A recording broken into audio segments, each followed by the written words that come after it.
प्रभु यीशु मसीह के मधुर और मीठे नाम में आप सभी का स्वागत है। आप सबको प्रभु में शांति मिलती रहे। इस वक्त जबकि आज हम यहाँ पर लाइव हैं, इस वक्त हम चाहेंगे कि थोड़ी देर हम प्रभु के वचन में से मनन करें। और आप जानते हैं कि गर्मियों का सीज़न चल रहा है। इस वक्त टेम्परेचर जो है 46 और 45 के आसपास हम देख रहे हैं। और जब मैं इस चीज़ को सोच रहा था कि इतनी गर्मी पड़ रही है, लोग परेशान हैं, और हम लोग किस तरीके से परमेश्वर के वचन को, किस तरीके से परमेश्वर के वचन में इस तरीके की गर्मी को देखते हैं। मैं जब अध्ययन कर रहा था तो मुझे डैनियल की किताब के अंदर एक चीज़ मिलती है जो कि हमें उसके तीसरे अध्याय में मिलती है। और तीसरे अध्याय के अंदर हमने एक चीज़ देखी। मैं जब इसको पढ़ रहा था तो वहाँ पे मैंने उन 3 लोगों को देखा, शद्रक, मेशक, अबेदनगो को, जो कि एक आग के भट्टे में डाले गए। हम लोगों को जब आज हम गर्मी की बात करते हैं तो 45-46 डिग्री टेम्परेचर बहुत ज़्यादा लगता है। लेकिन आज मैं इस चीज़ को जब पढ़ रहा था तो मैंने इस चीज़ को देखा कि किस तरीके से परमेश्वर ने उस धधकते हुए भट्टे से उन तीनों लोगों को बचा के बाहर निकाल लिया। किस तरीके से आज एक हल्की सी 46-45 डिग्री की टेम्परेचर की गर्मी हमसे सहने से बाहर हो जाती है। लेकिन एक चीज़ मैंने इसमें पढ़ी कि नबूकदनेस्सर राजा ने जब मूर्ति बनवाई और उसको भड़का दिया गया कि जो लोग तेरी मूर्ति के आगे दंडवत नहीं करेंगे उनको तू सज़ा दे। और यहाँ पर हम देखते हैं उन तीनों लड़कों को बुलाया गया, राजा से बात की जाती है। तीसरे अध्याय को हम सब जानते हैं, हमने पढ़ा भी होगा। और तीसरे अध्याय के अंदर जब राजा उन्हें बुलवाता है तो कहता है कि क्या तुम्हें पता नहीं है कि तुम्हें इस तरीके का ऑर्डर दिया गया है कि तुम्हें दंडवत करना है उस मूर्ति के आगे, तो या तुम जानते बूझते कर रहे हो या बिना जाने पहचाने कर रहे हो। उन्होंने कहा कि भाई हमें इसकी ज़रूरत नहीं है कि हम तेरे को इस चीज़ का जवाब दें। लेकिन सबसे अच्छी बात यहाँ पर ये लगता है कि राजा जो था इस बात को सुनकर बहुत ज़्यादा भड़क जाता है, गुस्से में आ गया। और गुस्से में आने के बाद राजा ने काम किया। राजा ने एक आज्ञा निकलवाई थी कि जो इस चीज़ को नहीं मानेगा उसको आग के भट्टे में डाल दिया जाएगा। आग का भट्टा नॉर्मल था। और अगर हम भट्टे की बात करते हैं तो भट्टा हम सब जानते हैं कि आग का भट्टा किस तरीके का होता है। लेकिन यहाँ पर जो भट्टा मेंशन किया गया है उसमें उसको बताया जाता है कि जब राजा से उन लड़कों ने ये बात करी कि तीनों लड़कों ने कहा कि हम तेरी बात नहीं मानेंगे। और उन्होंने कहा कि भाई अगर तू हमें आग में डालना चाहता है डाल दे। अगर वो कहता है कि तुम्हारा परमेश्वर तुम्हें बचा लेगा, वो कहता है कि अगर नहीं भी बचाता है तो कोई बड़ी बात नहीं है, लेकिन हम तेरे आगे नहीं झुकेंगे। और इस चीज़ को हमने देखा कि वहाँ पर राजा इतना गुस्से में हो गया, इतना ज़्यादा क्रोध में आ गया, उसने उस आग के भट्टे को 7 गुना और भड़काने की आज्ञा दी। उसने कहा कि इसको जितना ये गर्म है इससे और ज़्यादा गर्म करो, इसकी आग को और भड़काओ, ताकि ये जब अंदर जाए तो ये सोच ले कि 1 मिनट में, हम जानते हैं कि अगर आग की भट्टे में कोई भी चीज़ डाली जाती है तो एकदम से जल के राख हो जाती है। और यहाँ पर उसको 7 टाइम्स और धक्का दिया गया है। और यहाँ पर एक बड़ी अच्छी चीज़ मुझे देखने को मिली कि यहाँ पर राजा ने कुछ ऐसे लोगों को बुलाया जो इस काम के लिए अप्रोप्रिएट थे। कोई साधारण लोगों से नहीं उससे काम करवाता है। और यहाँ पर जब मैं इसको पढ़ रहा था तो वहाँ पर बड़ी अच्छी मैंने पढ़ा कि उसने देखा कि अगर जब इसकी 19वीं आयत को पढ़ते हैं, तीसरे अध्याय की, डैनियल नबी की पुस्तक, उसका तीसरा अध्याय 19वीं आयत में इस तरीके से लिखा है कि तब नबूकदनेस्सर झुंझला उठा और उसके चेहरे का रंग शद्रक, मेशक, अबेदनगो के प्रति बदल गया। उसने आज्ञा दी कि भट्टे को 7 गुना अधिक धधका दो, 7 गुना और। यानी कि वो गर्मी जो आज के टाइम हम झेल रहे हैं उससे कहीं ज़्यादा थी। और उस गर्मी को सहन करने के लिए क्या चाहिए था? उस आग के भट्टे में, हम लोग आग के भट्टे में नहीं जाते, हम तो साधारण गर्मी में बाहर निकलने से डरते हैं। लेकिन यहाँ पर उन बच्चों को, उन लड़कों को, उन जवानों को एक चीज़ का सामना करना था जो ऐसी गर्मी थी, जो ऐसी आग थी जो उन्हें झुलसा सकती थी, उन्हें जला सकती थी, उन्हें ख़त्म कर सकती थी। कारण क्या था? कि वो अपने परमेश्वर की उपासना करते थे। वो सच्चे और जीवते परमेश्वर की उपासना करते थे, जिससे कि उनको इन चीज़ों का सामना करना पड़ा। मेरे अजीज़ों, आज के समय में भी बहुत सी चीज़ें हमारे जीवन में ऐसी आती हैं जो हमें उस आग की तरह लगती हैं। जब हम परमेश्वर के पीछे चलते हैं, जब हम परमेश्वर की उपासना करते हैं, जब हम परमेश्वर का भय मानते हैं, जब उसके वचन को पढ़ते हैं, उसके पीछे चलते हैं, तो बहुत सी कठिनाइयाँ, बहुत सी समस्याएं, बहुत सी तकलीफ़ें, बहुत सी बीमारी, बहुत कभी कभी गरीबी, ऐसी ऐसी चीज़ें हमारे जीवन में आ जाती हैं जिनका सामना हमें करना पड़ता है। और ये उस भट्टे के समान होती हैं कि जिस भट्टे को हम किस तरीके से भड़का सकते हैं। हम यहाँ पे भट्टे के बारे में जानते हैं कि वो जो भट्टा था वो किस तरीके का था। 7 गुना भड़काया हुआ, 7 गुना धधकाया हुआ भट्टा था जिसमें उन बच्चों को डाला गया।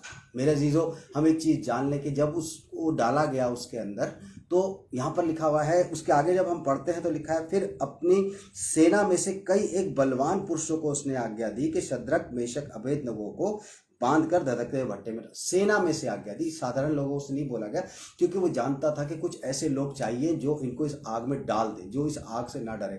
लेकिन यहाँ पर हमने देखा कि साधारण लोग आग में नहीं है।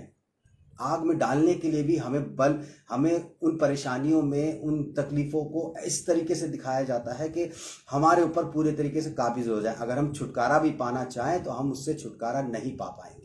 यहाँ पर सेना के लोग बताए गए हैं कि जो कि बलशाली होंगे, जिनके पास हथियार होंगे, अगर इन्होंने चाहा होगा कि ये चले जाएं, ये इनसे छुटकारा पा ले, तो लेकिन ये छुटकारा नहीं पा सकते थे। लेकिन एक बड़ी अच्छी चीज़ हमने यहाँ पर देखी, कहता है कि सेना के लोगों ने उनको पकड़ा। और जब हम आगे बढ़ते हैं, लिखा हुआ है, तब वे पुरुष अपने मोजों, अंगरखों, बागों और अन्य वस्त्रों सहित बांधकर उस धधकते भट्टे में डाल दिए गए। और तब देखा कि जैसे जो जो कपड़े उन्होंने पहने हुए थे उनको वैसे के वैसे उठाकर उस भट्टे में डाल दिया गया। और लिखा हुआ है कि वो भट्टा तो राजा की दृढ़ आज्ञा होने के कारण अत्यंत धधकाया गया था। इस कारण जिन पुरुषों ने शद्रक मेशक अबेदनगो को उठाया वे ही आग की आंच में जल मरे। यहाँ पर बड़ी अच्छी बात है, अगर हम परमेश्वर के पीछे चल रहे हैं, हमें उस पर विश्वास करते हैं, हम उसकी बात को मानते हैं, हम परमेश्वर को इस बात से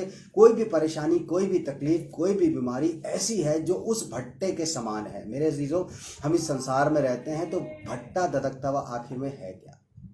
जब हम परमेश्वर के पीछे चलते हैं तो वही परेशानियां, वही तकलीफ़ें, वही दिक्कतें, जो गरीबी है, कई बार ऐसी चीज़ें हमारे जीवन में आ जाती हैं जो हमारे सहने से बाहर है। मेरे अजीजों, इस चीज़ को देखा कि वो भट्टा भड़का दिया गया। और लिखा हुआ है कि उस धधकते हुए भट्टे के बीच में तीनों पुरुषों को फेंक दिया गया। और अब यहाँ से एक चीज़ शुरू होती है, हम लोग परेशानी में आ गए, हम लोग तकलीफ में आ गए, हम लोग गरीबी में आ गए, हम लोग बीमारी में आ गए और उससे बाहर नहीं निकल पाते। हमें डाल दिया गया, हम झेल रहे हैं उन चीज़ों को। ऐसा नहीं है कि हम परमेश्वर के पीछे चलते हैं या हम उसकी उपासना करते हैं तो बीमारी हमें नहीं छेड़ेगी, बीमारी हमें नहीं पकड़ेगी। बीमारी भी पकड़ सकती है, गरीबी भी पकड़ सकती है, तकलीफ़ें भी पकड़ सकती हैं, ऐसी बातें भी हमारे जीवन में आ सकती हैं जो हमें परेशान करती हों, ज़रूर आएंगी। लेकिन जब हम उनके बीच में हैं, जब उस 7 गुना धधकते हुए भट्टे के बीच में जब हम हैं, तब क्या होता है, इस चीज़ को जानने की ज़रूरत है। यहाँ पे बताया गया कि उन तीनों को उठाकर फेंक दिया गया, उन तीनों को बुरी तरीके से अंदर जलने के लिए डाल दिया गया। सबको यही पता था कि ये अंदर डाल दिए गए हैं। वो लोग भी जल गए, जिन्होंने फेंका था वो भी जल गए। लेकिन अब राजा सोचता था कि ये जल जाएंगे, ये मर जाएंगे, क्योंकि उन्होंने मेरी आज्ञा नहीं मानी, मेरे पीछे नहीं चले। और इसके आगे जब हम बढ़ते हैं तब लिखा हुआ है, इसकी 24वीं आयत में लिखा हुआ है, ये आयत मुझे बड़ी अच्छी लगती है। लिखा हुआ है कि तब नबूकदनेस्सर राजा अचंभित हुआ और घबराकर उठकर खड़ा हो गया। अपने सिंहासन पर बैठा होगा, वहां से ऑर्डर कर रहा होगा, सबने उसकी बात भी मानी होगी। और जब आग के भट्टे के सामने बैठा होगा सिंहासन पे, तो उसने देखा होगा कि किस तरीके से राजा के जब लोगों को फेंक दिया अंदर, उन तीनों बच्चों को फेंक दिया, तो यहाँ पर कहता है कि अब वो एकदम से चकित हो गया, अचंभित हो गया। उसने देखा कि भाई कुछ अलग सा सीन हो रहा था यहाँ पे। और वो सीन क्या हुआ था, यहाँ पर हम देखते हैं क्या लिखा हुआ था।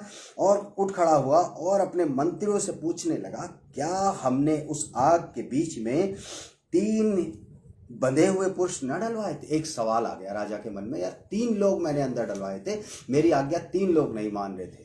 लेकिन यहाँ उसने क्या देखा, यहाँ क्या देखता है, लिखा हुआ है कि उन्होंने राजा से को उत्तर दिया, हाँ राजा, बात तो यही है कि आपने यहाँ 3 लोग डलवाए थे। लेकिन यहाँ पर अब बात क्या लिखा हुआ है, फिर कहता है कि फिर उसने उनसे कहा, अब मैं देखता हूँ कि 4 पुरुष आग के बीच में खुले में टहल रहे हैं। मेरे अजीजों, एक बड़ी अच्छी चीज़ यहाँ पर लिखी हुई है कि 4 पुरुष आग में टहल रहे हैं।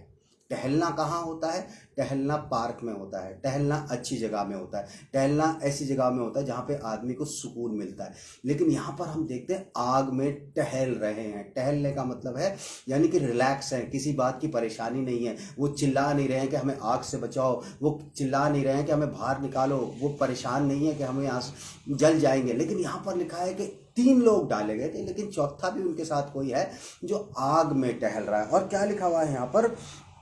कहता है कि अब मैं देखता हूं कि 4 पुरुष आग के बीच में खुले में टहल रहे हैं और उनमें उनको कुछ भी हानि नहीं पहुंची। आग के उस 7 गुना धधकते हुए भट्टे के बीच में 4 लोग, 3 डाले गए थे, चौथा कौन था मेरे अजीजों? चौथा कौन था? यहाँ पर एक मिस्ट्री खुलती है इसकी आगे वाली लाइन में। कहता है और चौथे पुरुष का स्वरूप ईश्वर के पुत्र के सदृश था, यानी कि उसने किसी ऐसे व्यक्ति को देखा जो परमेश्वर का पुत्र दिखता था। और हम सब जानते हैं मेरे अजीजों कि परमेश्वर का पुत्र यीशु मसीह, और यीशु मसीह को उस आग में परमेश्वर ने यीशु मसीह को नियुक्त किया है कि वो हमें हर तरीके की उस जलजलाहट से बचा ले, हर तरीके की उस मुसीबत से बचा ले, हर तरीके की उन चीज़ों से बचा ले जो हमको परेशानी में डालती हैं, तकलीफ़ों में डालती हैं। हम जाएंगे परेशानी में, हम जाएंगे तकलीफ़ों में, हम जाएंगे बीमारियों में, लेकिन हम वहाँ पड़े नहीं रहेंगे मेरे दोस्तों। जला नहीं सकती हमें बीमारियाँ, जला नहीं सकती हैं परेशानियाँ, जला नहीं सकती है हमारी गरीबी, जला नहीं सकती है हमारी तकलीफ़ें, जला नहीं सकती हमें कोई भी ऐसी चीज़ जो हमको नुकसान पहुंचाने वाली है, हमें नुकसान नहीं पहुंचा सकती है। लेकिन मेरे अजीजों, यहाँ पर हम देखते हैं कि प्रभु यीशु मसीह हमारे साथ रहता है। परमेश्वर ने उसको कमांड दे रखी है कि जब भी मेरे लोग मुसीबत में फंसें, जब भी आग के भट्टे में जाए, जब भी तकलीफ में जाएं, तो तुम्हारा उनके साथ होना जरूरी है। और यहाँ पर राजा खुद इस बात की विटनेस देता है, इस बात की गवाही देता है कि मैंने परमेश्वर के पुत्र को देखा है, यानी कि वो इस बात से सहमत है। और जब हम इसके आगे पढ़ते हैं तो कहता है कि भैया बाहर आ जाओ, जल्दी से अब बाहर आ जाओ। बड़े अच्छा लिखा हुआ है, राजा जो गुस्से में था, जिसने 7 गुना भड़का दिया था उस धधकते हुए आग को, यहाँ पर उसकी स्टेटमेंट देखिए एकदम से कैसे चेंज होती है। और यहाँ पर लिखा हुआ है 26वीं आयत में, फिर नबूकदनेस्सर ने उस धधकते हुए भट्टे के द्वार के पास जाकर कहने लगा। अब आग के भट्टे के पास जो भट्टा था उसकी गेट के पास पहुंचता है और वहां पर कुछ कहने लगता है कि हे शद्रक बेशक अबेदनगो। वहां पर आवाज लगाता है उन तीनों को बच्चों का आवाज लगाता है और क्या कहता है? कहता है हे परम प्रधान परमेश्वर के दासों, निकल कर बाहर आ जाओ। परमेश्वर के दासों, मेरे अजीजों, इस बात को जान लीजिए, अगर हम परमेश्वर के दास हैं, परमेश्वर के लोग हैं, परमेश्वर की उपासना करने वाले हैं, परमेश्वर की कही हुई बात सुनने वाले हैं, चाहे कैसी भी परिस्थितियां आ जाएं, हमें किसी और के आगे नहीं झुकना है। यहाँ पर साफ वो कहता है कि जो राजा उनको अपने आगे झुकाना चाहता था, उस मूर्ति के आगे झुकाना चाहता था, वो यहाँ नतमस्तक है, वो झुका हुआ है और क्या बोलता है? कहता है कि बाहर आ जाओ। कहता है परमेश्वर के दासों बाहर आ जाओ। और कहता है ये सुनकर तीनों जने बाहर आ जाते हैं, आग के बीच से निकल आते हैं बाहर आके। और सब लोग देखते हैं कि वहाँ पर लिखा है, जितने भी वहाँ पे अफसर थे, जितने भी ऑफिशियल्स थे वहाँ पे, वो सब देखते हैं राजा के आसपास 3 लड़के खड़े हैं और वो बिल्कुल भी जले नहीं है, उनको कुछ नहीं। यहाँ पर लिखा है कि उनके ना बाल जले हैं, ना उनमें से आग के धुएं की बदबू भी आई है। अगर मान लीजिए आप भी कभी, सर्दियों का मौसम होता है जब हम लोग आग सेकते हैं, लकड़ियों की आग सेकते हैं, थोड़ी देर अगर हम हाथ उस आग के ऊपर रखते हैं और उसके बाद अगर हम उसको स्मेल करें, उसको हम सूंघते हैं, तो हल्की सी हमें हाथ में से, अपने कपड़ों में से धुएं की स्मेल आने लगती है। लेकिन यहाँ पर ये 7 गुना धधकते हुए भट्टे के अंदर थे, उस गर्मी के अंदर थे, उस ऐसी जलजलाहट के अंदर थे, लेकिन इनके अंदर से जरा सी महक भी नहीं थी। कारण क्या था? क्योंकि प्रभु यीशु मसीह इनके साथ था। वो इस गर्मी में, इस जलजलाहट में, इस आग में उनको बचा के लेके आया। मेरे अजीजों, अगर हम भी इस आग से बचना चाहते हैं, इन बीमारियों से, तकलीफ़ों से, इसमें अगर हम आ गए हैं और इनसे बचना चाहते हैं, तो मेरे अजीजों सिर्फ एक ही उपाय हमारे पास है। यीशु मसीह अगर हमारे साथ है तो हम बचे रहेंगे। आज मैं सिर्फ आपको यही बताना चाहता हूँ कि इस गर्मी के मौसम में अगर आप ये सोचते हैं कि ये गर्मी बहुत है, नहीं मेरे अजीजों, ये गर्मी बहुत नहीं है। इससे बड़ी गर्मी भी मसीहों के जीवन में आती है और उस गर्मी से बचने के लिए सिर्फ यीशु मसीह ही हमारा सहायक बनेगा। प्रभु आप सबको बहुत आशीष दे और प्रभु आपको बहुत बढ़ाता जाए। इस गर्मी के मौसम में आप सेफ रहें, अपने आप को बचा के रखें और परमेश्वर का धन्यवाद करते रहें और परमेश्वर की उपासना करते रहें, ताकि परमेश्वर आपको ब्लेस करता रहे। आप सबको जय मसीह की। प्रभु आपको बहुत आशीष दे। Thank you very much.